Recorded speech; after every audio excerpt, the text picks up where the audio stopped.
ഒരു ചർച്ചയും നടന്നിട്ടില്ല. ഇങ്ങനെ ഊഹാപോഹങ്ങൾ പ്രചരിപ്പിക്കുന്നത് മാത്രമേ ഉള്ളൂ. ഇപ്പം നിലവിലൊരു KPCC പ്രസിഡന്റുണ്ട്, അദ്ദേഹം യോഗത്തിൽ പങ്കെടുക്കുന്നുണ്ട്. ദാറ്റ്സ് ഇല്ല ഒന്നുമില്ല. അടൂർ പ്രകാശ് നിൽക്കുന്നു, അദ്ദേഹം എന്തോ ഇല്ലില്ല, ഒരു ചർച്ചയും നടന്നിട്ടില്ല. ഇല്ല, അതൊക്കെ ചുമ്മാ ഇങ്ങനെ ഒരു ഊഹാപോഹം എന്നുള്ളതേ ഉള്ളൂ.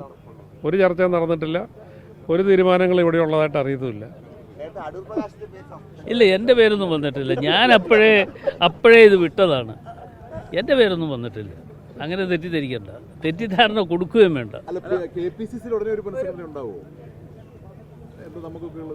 നമുക്കൊന്നും അറിയില്ല. അതിപ്പോൾ KPCC പ്രസിഡന്റുണ്ട്, KPCC ഭാരവാഹികളുണ്ട്.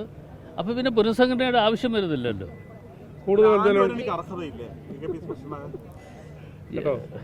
കൂടുതൽ വർക്കിംഗ് പ്രസിഡന്റ് പറയും.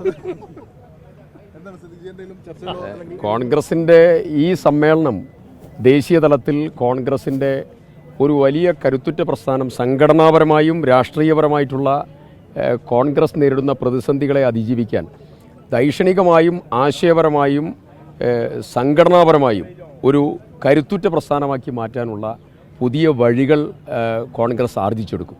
ഈ സമ്മേളനം കോൺഗ്രസ് ചരിത്രത്തിലെ ഒരു നിർണായക സമ്മേളനമായി മാറുകയാണ്. അതിനോടനുബന്ധിച്ച് വരുന്ന എല്ലാ മേഖലയും കേരളത്തിനും ബാധകമായിരിക്കും. അതോടനുബന്ധിച്ച് എന്തൊക്കെ വരും എന്നുള്ളത് ഈ സമ്മേളനത്തോടു കൂടി നമുക്ക് കാണാം.